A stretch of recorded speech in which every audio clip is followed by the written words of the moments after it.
Voces de la Democracia, un podcast de la comunidad IEG, donde todas las voces y opiniones cuentan.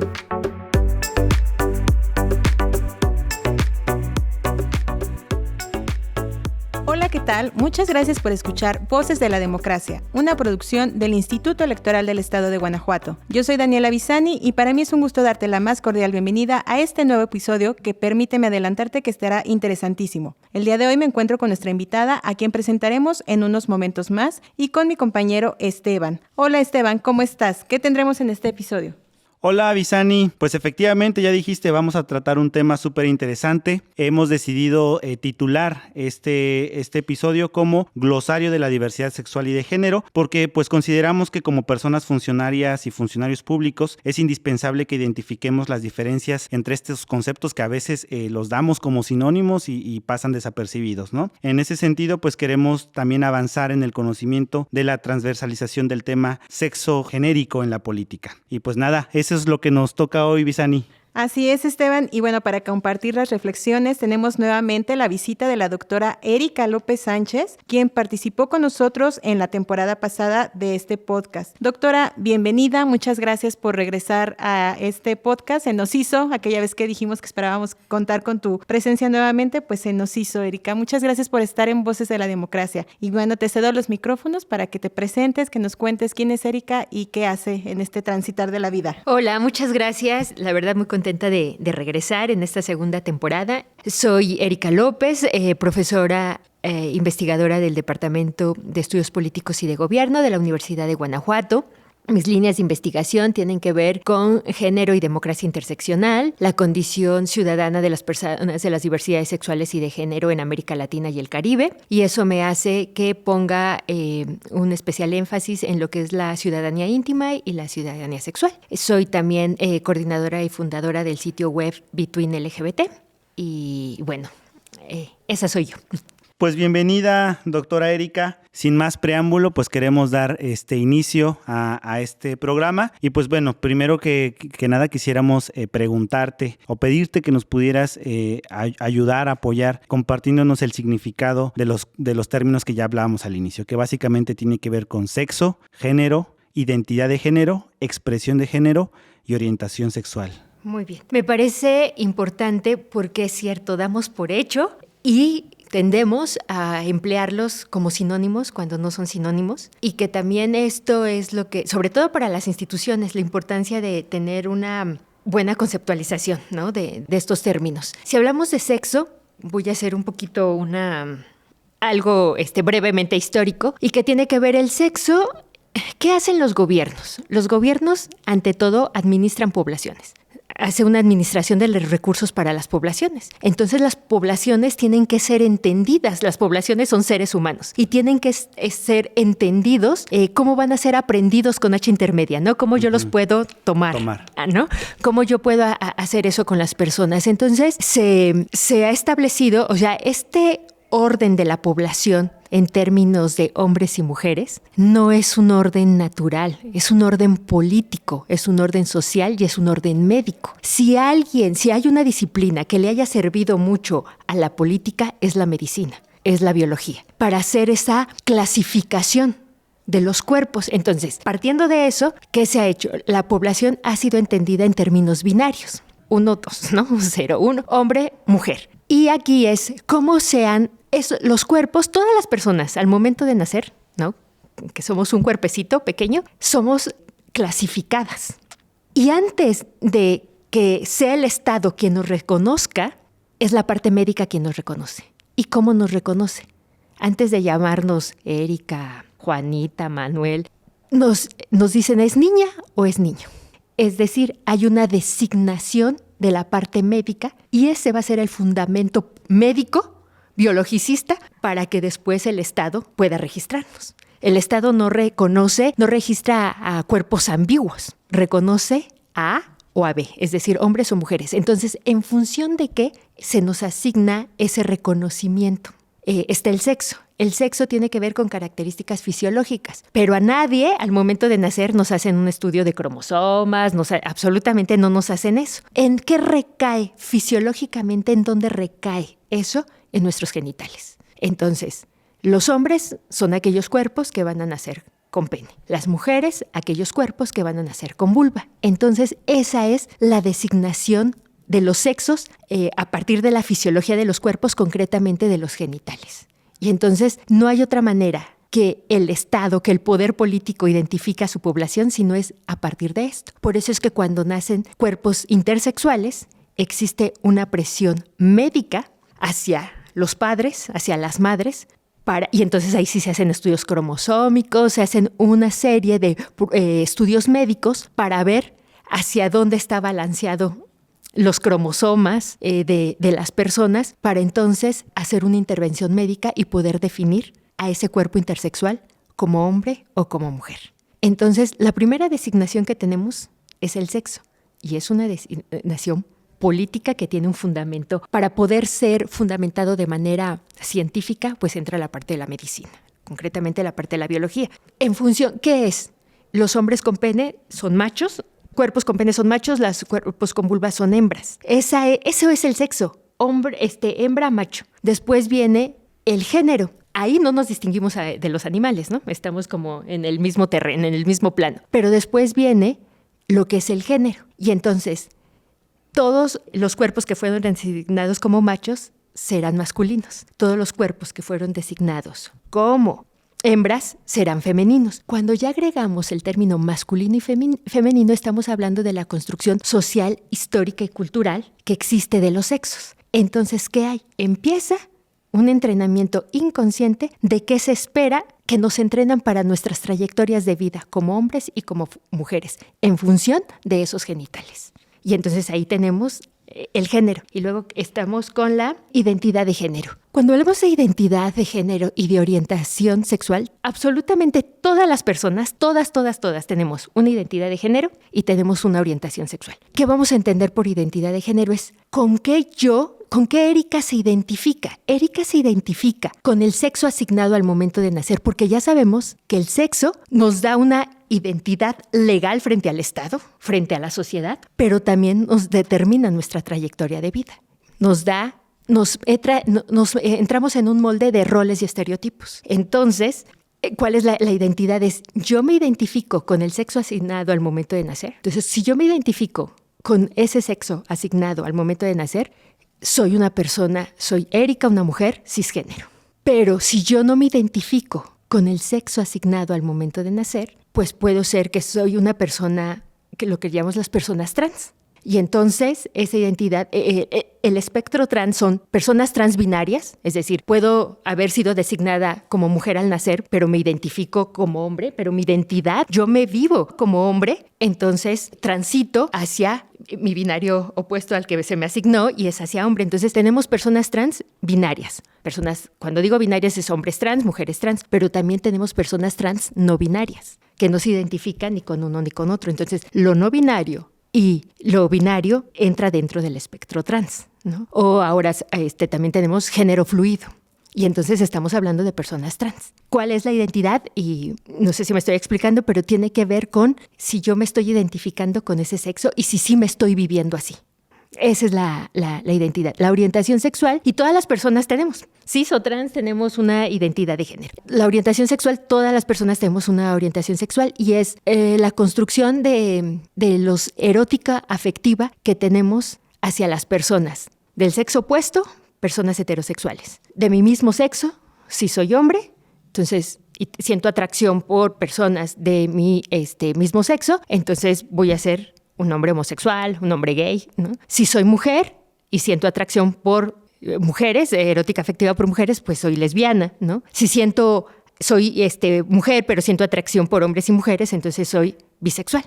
Y luego entra la expresión de género, ¿no? Y la expresión de género es el uso que yo hago de mi cuerpo, que tiene que ver con los accesorios, cómo yo me arreglo, qué ropa uso, y que sí esa expresión de género la tenemos muy anclada como en los estereotipos, ¿no? De hombres y mujeres. Entonces, cómo es mi voz, cómo uso mi voz, cómo uso mis manos, cómo gesticulo, cómo me siento, cómo me levanto, cómo saludo, todo eso que tiene que ver y que está anclado a estereotipos son las expresiones de género, que puedo tener expresiones, puedo ser un hombre gay, que tiene expresiones de género muy femeninas, pero es un hombre gay, no se identifica como mujer trans.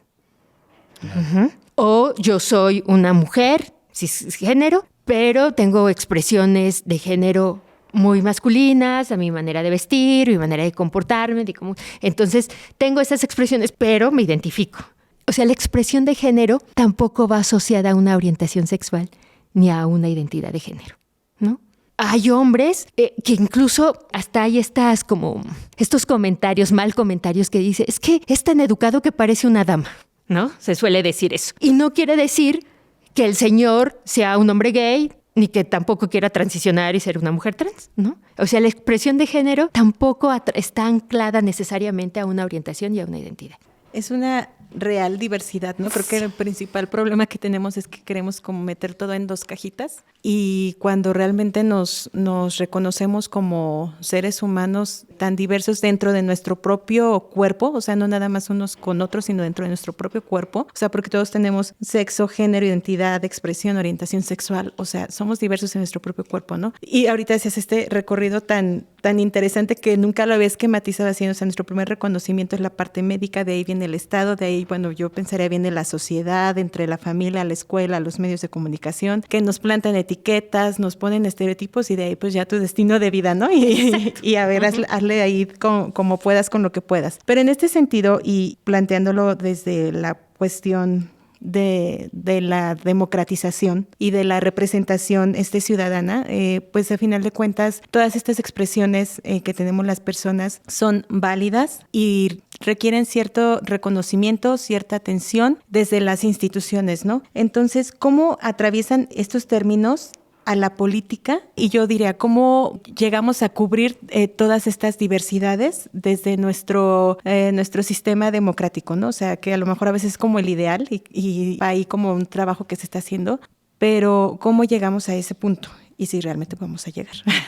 Qué interesante pregunta y de verdad felicito por este podcast porque nunca había escuchado afuera, lejos de los trabajos dentro de la academia, ¿no? Que hubiera que se preguntaran esto las instituciones, ¿no? Al final ustedes representan a una institución y se están haciendo esas preguntas, ¿no?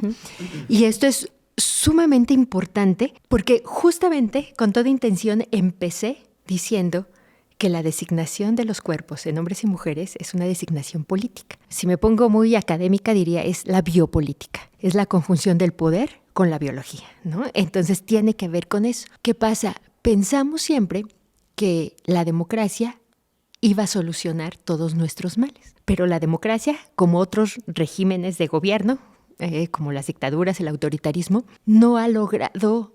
Ahora se empieza a discutir y ya tiene un tiempecito, algunos añitos, tampoco son muchos, pero se empieza a discutir sobre la diversidad de la ciudadanía. Crecimos como humanidad en términos de que la democracia tiene que ver con la ciudadanía y la condición ciudadana es una condición universal. Y pues no es cierto.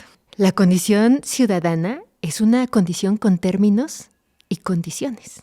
Es así como cuando firmamos un contrato en el banco y que de ese contrato las cláusulas más potentes están bien chiquititas y por la emoción nunca las leemos y cuando nos pasa algo vamos y entonces el banco te dice, pero aquí firmaste y aquí dice esto y aceptaste todas las cláusulas. Eso pasa. Se ha construido históricamente, porque eso viene del proyecto de la modernidad, de la ilustración, se construyó esto. La ciudadanía, ¿a quién se reconocía primero como sujetos ciudadanos? El sujeto político de la democracia eran los hombres. La ciudadanía estaba ligada a la propiedad privada. 2 puntos a una clase social. Eran hombres mayores de 40 años con propiedad privada, ¿no? Entonces, ahí viene una primera acotación. Tuvieron que pasar muchos siglos, muchas décadas, para que entonces empezara a moverse. ¿Qué pasó a principios del siglo XIX? Pues los movimientos obreros, para decir los hombres también, obreros también tenemos derecho al voto, claro, ¿no? Y después pasó otro rato para que vinieran las sufragistas y decir las mujeres. ¿Y qué se estaba pensando? En hombres y en mujeres, ¿no? Y entonces ya cuestionar como las clases sociales. Pero es hasta los años 60 del siglo XX, 60 y 70 del siglo XX, cuando se empiezan a emerger otras acciones colectivas de grupos marginalizados históricamente que no tenían lugar en la política y que tenía que ver porque eran cuerpos que eran personas que se enunciaban a partir de sus identidades corpóreas, como hombre gay, como persona indígena, como persona con discapacidad, ¿no? Es el momento ¿por qué? Porque la condición ciudadana lo que hacía para alcanzar la igualdad abstracta era que renunciaras a tu identidad. Aquí todas las personas somos iguales, pero esa igualdad tenía un estándar, porque había que cumplir, es por eso que hablo yo de términos y condiciones. En primer momento tienes que ser hombre, tener propiedad privada, tener determinada edad, ¿no? No ser homosexual. O sea, hay una serie de requisitos que, claro, el paso de los años, la democracia nació siendo elitista. Claro. Y el paso de los años ha ido fracturando ese monolito elitista, ¿no? Poco a poco, con un martillo y un cincel, hacerle fracturas, ¿no? Para que poder empezar a entrar los grupos marginalizados históricamente. Entonces, ¿qué tenemos? Cuando vienen esos años 60, que además se empareja con las olas democráticas en el mundo, ¿no? En Europa, en América Latina, piensa la caída de los gobiernos, el agotamiento del autoritarismo, el agotamiento de las sociedades conservadoras. Y viene el surgimiento de pedir la democracia, ¿no? Gobiernos democráticos. También estaba el socialismo, ¿no? Se estaba conformando el socialismo. Teníamos en América Latina Cuba. Y lo que es cierto es que estos grupos, en el caso de México, las personas de las diversidades sexuales y de género aparecen en 1978 en un contingente, en una primera marcha que era de apoyo al gobierno socialista de Cuba. Y ahí empiezan a movilizarse, pero la transición a la democracia en México y en el mundo nunca contempló a esos cuerpos diversos. Siempre se pensó, esa transición a la democracia fue pensada en términos de hombres y mujeres, heterosexuales y cis. Cuando yo hablo de este poder de la biología con la política, en la Constitución, ni en la que está vigente ahorita, ni en la de décadas años anteriores, ni en la de 1917, se dice que las personas tenemos que ser heterosexuales. Pero tenemos códigos civiles que dicen el matrimonio es con un hombre y una mujer. O sea, hay toda una semántica, una metasemántica que nos norma y nos disciplina. Porque si yo en los 80 me caso con una mujer, pues ni me hubiera podido casar, ¿no? Eso no existe. Y si yo viviera con esa mujer, ni siquiera tendría la garantía del Estado para los derechos sociales que se derivan del matrimonio. ¿Qué quiere decir esto? Hay una autora que se llama Sofía Argüello que nos dice, el Estado tiene sexo. Y yo digo, y el Estado tiene género. Porque el Estado solo reconoce personas, hombres, mujeres, cis, no prevé, por eso es la crisis ahorita, con las problemáticas en las que están ahorita el sistema electoral mexicano, tiene que ver porque no hay una correspondencia entre la realidad y la legalidad. ¿Por qué? Porque solo está reconociendo personas cis, personas heterosexuales, ¿no? Y entonces eso ha hecho pues luchas que empezaron desde los años 60, 70, como de desaparición de esas acciones colectivas en el espacio público, para demandar, y no por nada, ahorita con la pregunta me viene esta consigna que decía los movimientos de las diversidades sexuales y de género, que eran de la liberación sexual, ¿no? Se llamaban, y decían, en mi cama mando yo, y que deriva de esta máxima feminista que es lo personal es político. ¿Qué decían las feministas? En realidad, esa división entre la vida pública y privada es una ficción. No hay. Y eso de que el Estado solo está en la vida pública y no está en la privada no es cierto. El espacio público es exitoso porque el Estado garantiza, está inmiscuido y regula la vida privada. ¿A partir de quién? De los hombres, de los esposos, de los padres, de los hermanos mayores. Y cuando dicen ellos y ellas, en mi cama mando yo, es decir, el Estado está metido en nuestros afectos, en nuestros deseos. Si algo hace el Estado, a partir de la normatividad, es regular nuestros deseos. Y está en las leyes, y entonces están en los salones de clase, cuando están en las familias, cuando las niñas chiquitas, y ya tienes novio, o sea, siempre damos por hecho que las niñas, las adolescentes, las jóvenes, les gustan los hombres, ¿no? Y a los hombres hay todo un entramado muy poderoso que está avalado por la legalidad y después por las prácticas cotidianas en torno a la heterosexualidad, ¿no? En torno a esta idea de los cuerpos verdaderos son aquellos, o sea, un cuerpo verdadero de hombre es el que tiene pene, un cuerpo verdadero de una mujer es el que tiene vulva, y ese es el orden cisexista, ¿no? Creer que hay cuerpos verdaderos por encima de otros, y en función de qué es lo verdadero, en función de los genitales.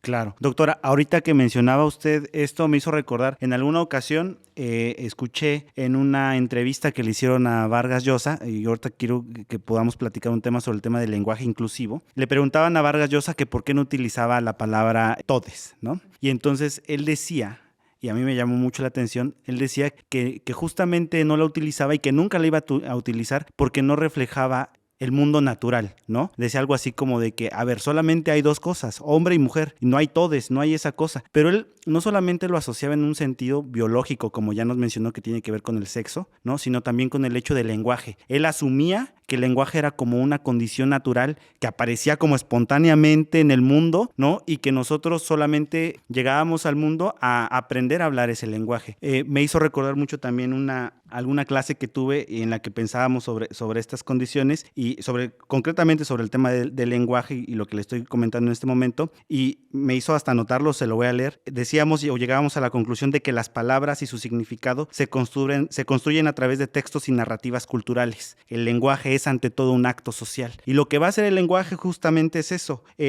representar las condiciones sociales y culturales en las que vivimos. Y claro, para Vargas Llosa era muy fácil decir, no, pues es que yo históricamente, como he sido o soy premio Nobel, que ha sido reconocido desde el campo de la literatura y me ha ido muy bien exitosamente, pues me atrevo a decir que nunca lo voy a utilizar porque son las condiciones socialmente y culturalmente aceptadas que me favorecen y que me hacen estar en la posición en la que vivo. Pero claro, cuando nosotros nos obligamos a reflexionar sobre estas condiciones, entendemos que justamente el lenguaje, no es que nosotros no hablamos el lenguaje, más bien el lenguaje es el que nos habla a nosotros. Es decir, muchas veces el lenguaje determina cómo aprendemos, cómo conocemos el mundo y tenemos la enorme tarea de reapropiarnos de las palabras, ¿no? De repensar qué entendemos cuando, o sea, usted lo mencionaba hace ratito y me encantó, cuando enunciamos la palabra hombre, vienen a nuestra cabeza una serie, no solamente la imagen corporal de un hombre, sino una serie de símbolos que rodean a la palabra hombre, ¿no? Fortaleza, mujer, ¿no? Por ejemplo, fragilidad, belleza, hogar, matrimonio, etcétera, ¿no? Entonces, claro, cuando nosotros reflexionamos sobre esta condición, nos obligamos a repensar las palabras, a repensar nuestras condiciones sociales, a reapropiarnos de nuestro lenguaje. Y en ese reapropiar tenemos, creo yo, la tarea justamente de que esta construcción colectiva sea eso, ¿no? A partir del reconocimiento de todos,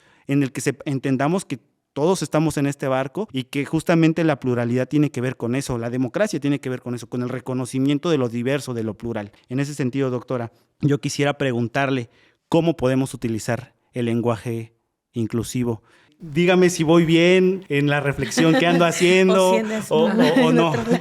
No, es que has dicho una cosa que no quisiera que se me pasara y que tiene que ver con la pregunta anterior y que retomaste ahorita al final. Por muchas décadas pensábamos, y bueno, históricamente desde la democracia siempre ha hablado de pluralidad, pero es una pluralidad referida a ideas, a ideologías, y con eso nunca ha tenido problema.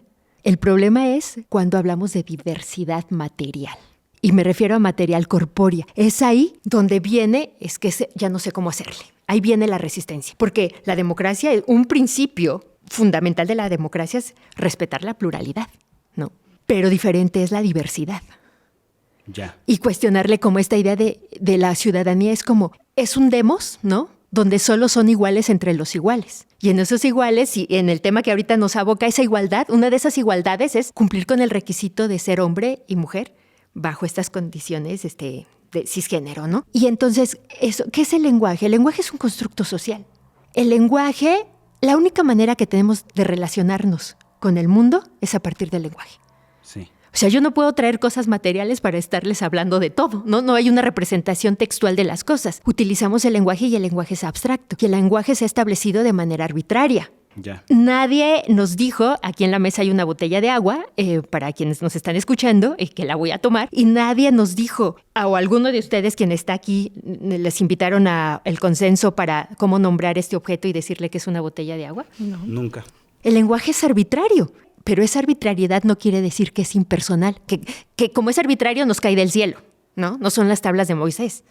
O sea, es una construcción que hace un grupo hegemónico, que en nuestro caso del idioma español es la Real Academia. Y entonces vienen estos señores del patriarcado, como Mario Vargas Llosa, de la gerontocracia, ¿no? Ya un hombre mayor, entonces es como, lo que yo digo es, Pero el lenguaje, ¿por qué es la importancia de los conceptos? Y me haces pensar en una vertiente que está tomando mucha fuerza de la filosofía del lenguaje, que es con Miranda Fricker, y habla de la justicia epistémica. Y dentro de hablar de la justicia epistémica, de las injusticias testimoniales, de las injusticias hermenéuticas, lagunas hermenéuticas, habla cómo los grupos, las poblaciones que tienen menos poder son las poblaciones que no tienen acceso a conceptos. Voy a poner un ejemplo, el feminicidio, que yo recuerdo de niño, ¿no? Ver estos en la Ciudad de México y ver la prensa y estos periódicos amarillistas, crimen pasional, ¿no? Cuando se decía un crimen pasional, y yo les estoy hablando de los años 80, cuando no había este contexto en el que ahora, ¿no? Quienes son más jóvenes que están aquí, en el que ustedes están, ¿no? ¿Qué era el crimen pasional? Pues sí, se asesinó a una mujer en un hotel o en su casa o en la calle, pero la asesinó el amante, el esposo, el novio. Eso es de la vida privada. Ahí nadie se mete. Pues ella se lo buscó. ¿Para qué tenía un amante? ¿No? O sea, vienen una serie de cosas donde el Estado se deslinda y entonces eso es crimen pasional, el concepto. Pero cuando viene el concepto de feminicidio, ¿no? Por ahí de 2009 con Marcela Lagarde, cuando viene ese concepto es atribuirle un concepto que atrapa. Va a decir Miranda Fricker, nos atrapa las vivencias. Y cuando las vivencias pueden ser enunciadas, podemos alcanzar justicia. Yo a veces, no sé si les ha pasado, a veces están mal y no saben qué palabras ponerle a cómo se están sintiendo. Claro. Y como no saben qué palabras ponerle a aquello que están sintiendo, en consecuencia no lo pueden comunicar y las otras personas no pueden saber. Entonces, cuando viene el concepto de feminicidio, entonces viene una serie de explicaciones que podemos decir que son las agravantes que implica el asesinato con odio hacia las mujeres por el solo hecho de ser mujeres. Y entonces implica la manera como son asesinadas y la manera después de cómo aún los cuerpos ya inertes todavía reciben agresión. Hay mujeres que sufren feminicidio y después de muertas, las autopsias han revelado son violadas. Ya el cuerpo inerte es violado. O sea, la hazaña, toda la serie de hazañas con las que se... Entonces no es lo mismo decir un crimen pasional que un feminicidio. No es lo mismo decir, cuando yo era niña, es que me molestan en la escuela, a decir es bullying. Y lo que implica el concepto. La semana pasada tuvimos un asesinato por una cuestión de bullying. Y en la importancia de nombrarlo. Entonces, los grupos que ha pasado, aquí vamos, primero, cuando empieza el lenguaje inclusivo, con las mujeres, cuando empiezan a decir es todas y todos. Hombres. ¿No? Hombres y mujeres. ¿No? Entonces, cuando no en un masculino genérico, el lenguaje nos da cuenta del orden de la vida y el orden de la vida cotidiana. Y entonces, ¿qué nos entrenaron a usar? El lenguaje en un masculino genérico. Cuando yo daba, hace años que no doy, pero cuando daba talleres de lenguaje incluyente, yo decía, hacía un ejercicio y llegaba y decía, por favor, pónganse de pie todos. Y separaban hombres y mujeres. Y ya los llegué a hacer aquí en el instituto. Sí. Pónganse de pie y todos se levantan. Sin problema. Y decía, siéntense. Por favor, todas se ponen de pie y solo las mujeres. Entonces, ¿qué está pasando ahí? Es como, ¿cómo hemos usado el masculino genérico? ¿Por qué? ¿Qué me da? Si hacemos un poco de psicoanálisis, que el psicoanálisis hace uso del lenguaje, ¿qué tiene que decir eso? Pues es cómo nos reconocemos en las jerarquías cotidianas. ¿Por qué es un masculino genérico? Porque son los hombres los que son los jefes, porque son los hombres los que son los arquitectos, porque son los hombres los que son los médicos, porque son los hombres de nuestra familia a quienes les tenemos que pedir permiso a las mujeres. Y eso se reproduce en el lenguaje. Las sociedades hablan, las sociedades no pueden tener palabras que no sean de su vivencia.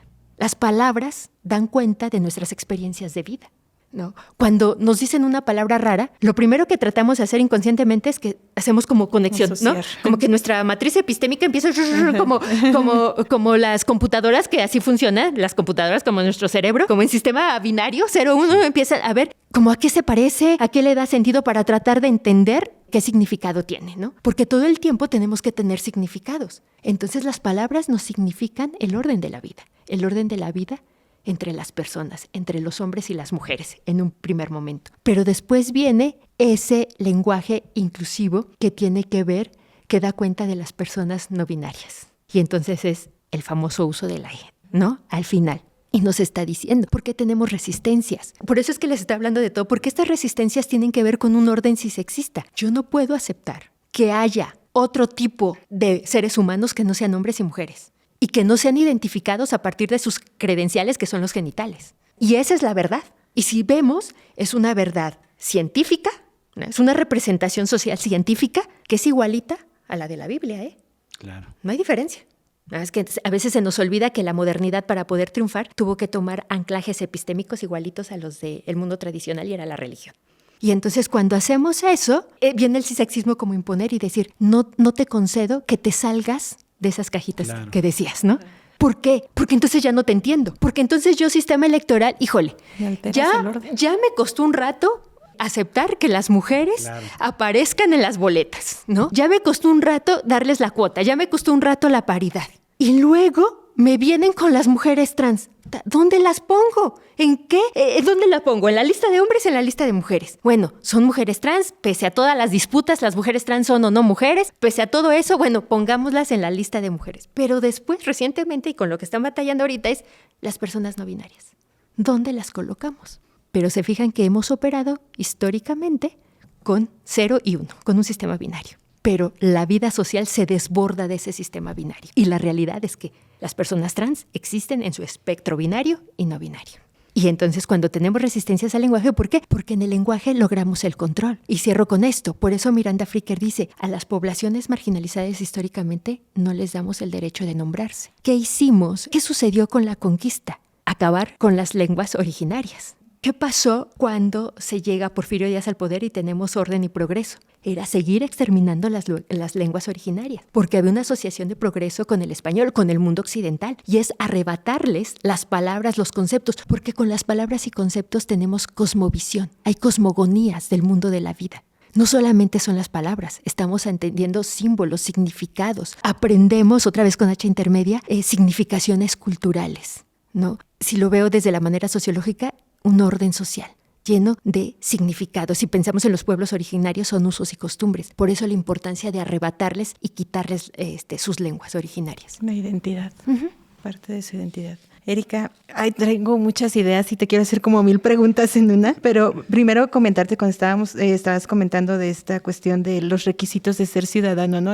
Ahorita que se escuchaba fue así como ya le entendí, o sea, ¿por qué nos cuesta tanto reconocer los derechos humanos de todas las personas? Pues por esto, ¿no? Porque es como un proceso inverso, no es que los tengas por el hecho de ser y de estar en esta tierra, sino es que los tienes porque yo digo que tú eres ciudadano, sí, A, B, C, D, ¿no? Entonces digo, así como que, ya lo entendí. Pero bueno, en algún momento lo tenía que entender así tan claramente.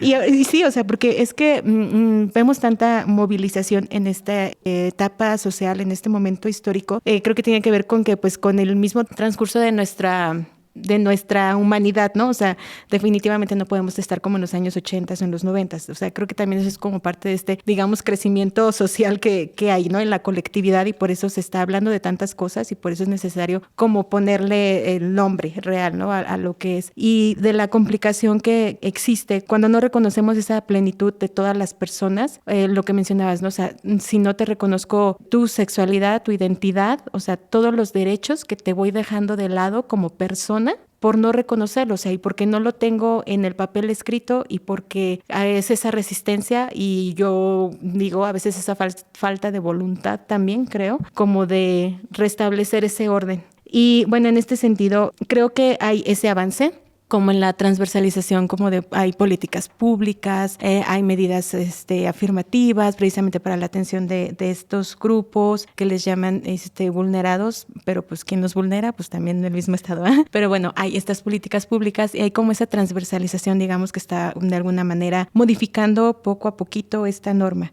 Pero ¿cómo pasamos a la otra parte, digamos, que es no sé si sea correcto llamarlo como la institucionalización, donde ya lo estemos, como que ya lo llevemos tatuado en la piel, o sea, todas las personas, ¿no? O sea, ¿cómo ir logrando esto? Y ahí lo ligo con la pregunta que te quiero hacer, que es precisamente ¿cuál es la importancia de que las instituciones estemos capacitadas en estos temas? O sea, las personas que integramos las instituciones públicas, y bueno, y también en el sector privado, creo que también es importante que se capacite. ¿En qué cambia?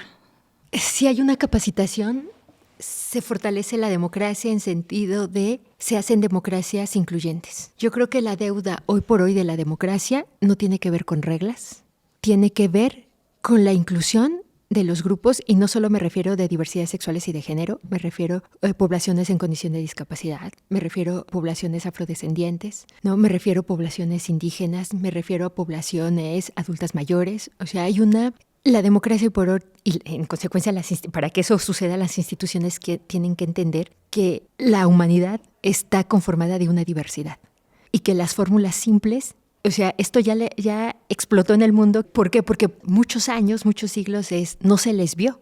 Pero hoy por hoy hay acciones colectivas que están sembrando estos cimientos de esa democracia que surge excluyente, que surge elitista, que surge bajo características capacitistas, que surge con una serie de condiciones de estéticas corporales. Hay que entender que la ciudadanía se construyó de una estética. Aparentemente se dice, aquí no importa tu identidad, pero importa mucho, porque está vinculada a la estética heterosexual, a la estética cisgénero, a la estética capacitista, ¿no? A la estética de una clase media, está determinada. Pero tiene que entender que la ciudadanía, que las personas ciudadanas tenemos un cuerpo, tenemos una identidad, y que aparecemos en el espacio público a partir de nuestras condiciones materiales corpóreas y lo que nos atraviesa en esas condiciones. Y si lo entiende, ¿qué pasa aquí? Es que, y ustedes lo deben saber, como personas funcionarias llevan como una doble vida, pero nos pasa en general. ¿Qué pasa? Una cosa es como los marcos de comprensión con los que opera la institución, y dan las 4 de la tarde o dan las 5 y salgo. Yeah. Sí. ¿Y qué pasa allá afuera? Pienso en institutos electorales, estatales, que están unos anclados más que otros en sociedades conservadoras. Y la dinámica que tenemos y cómo nos relacionamos allá afuera.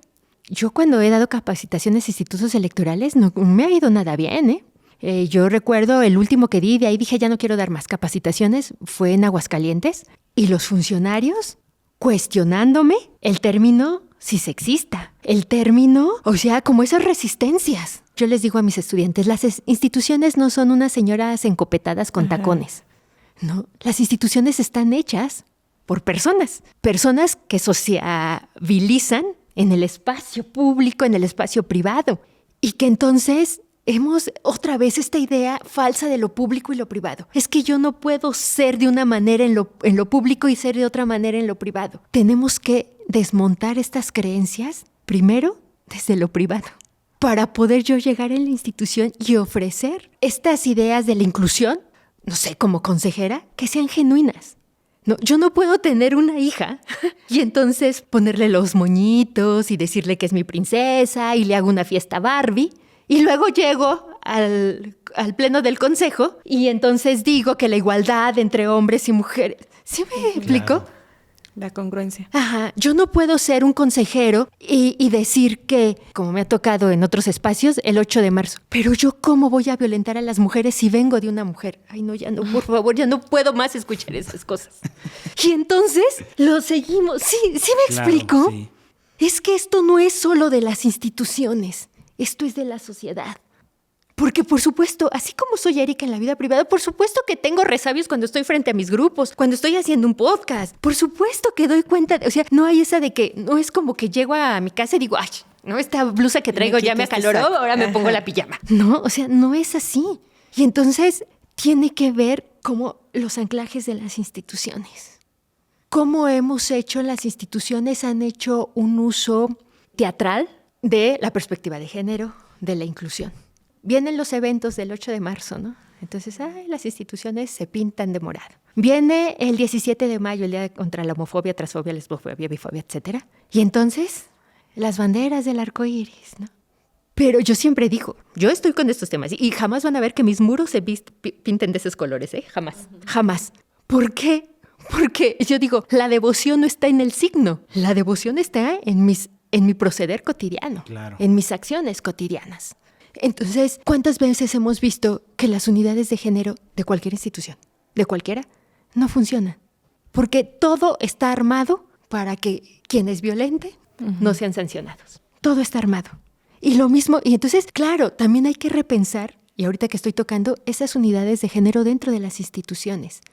Las unidades de género es género, no son unidades de mujeres. Las unidades de género deberían de atender cuestiones de violencia de mujeres lesbianas, de hombres gays, de personas trans, de personas bisexuales. Sí, porque género no es hombre-mujer. Claro. O sea, y por eso lo importante, si llegamos a este glosario básico, y si de verdad lo entendiéramos cuando nos dan capacitaciones y nos dan sensibilización, pondríamos a funcionar nuestros organismos de otra manera. ¿Yo qué necesito de los institutos electorales? Yo necesito que primero, antes de salir, ¿no?, afuera, que internamente funcionen como órganos incluyentes. Que eso no quiere decir que va a haber situaciones de violencia, por supuesto, o sea, ¿quién escapa de eso?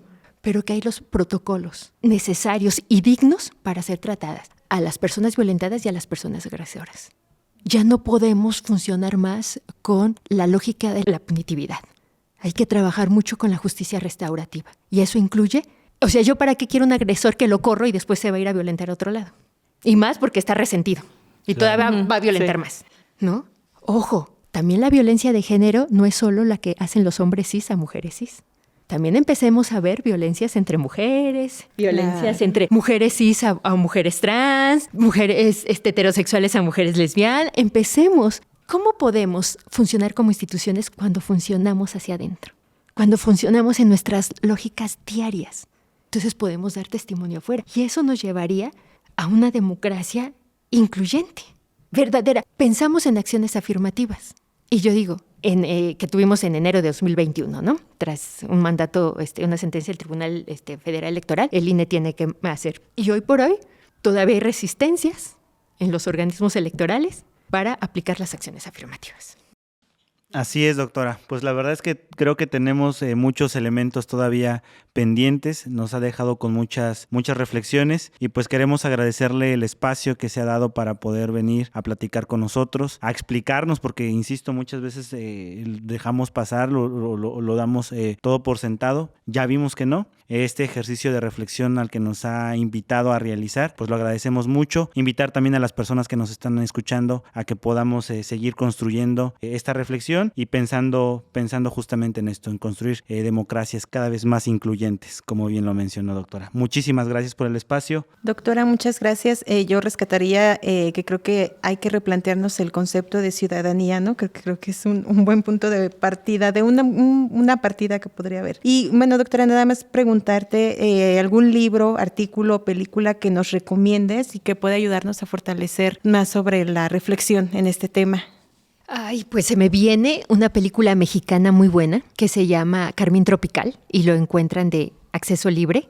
Es una muy buena película. Pienso también que no tiene que ver con la diversidad sexual y género, pero sí tiene que ver con estas lógicas de lo público y lo privado y que se llama El Orden Divino. Es suiza la película. Pienso en eso.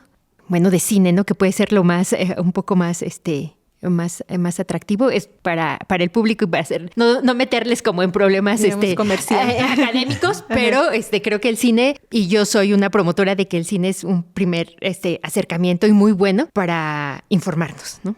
Uh-huh.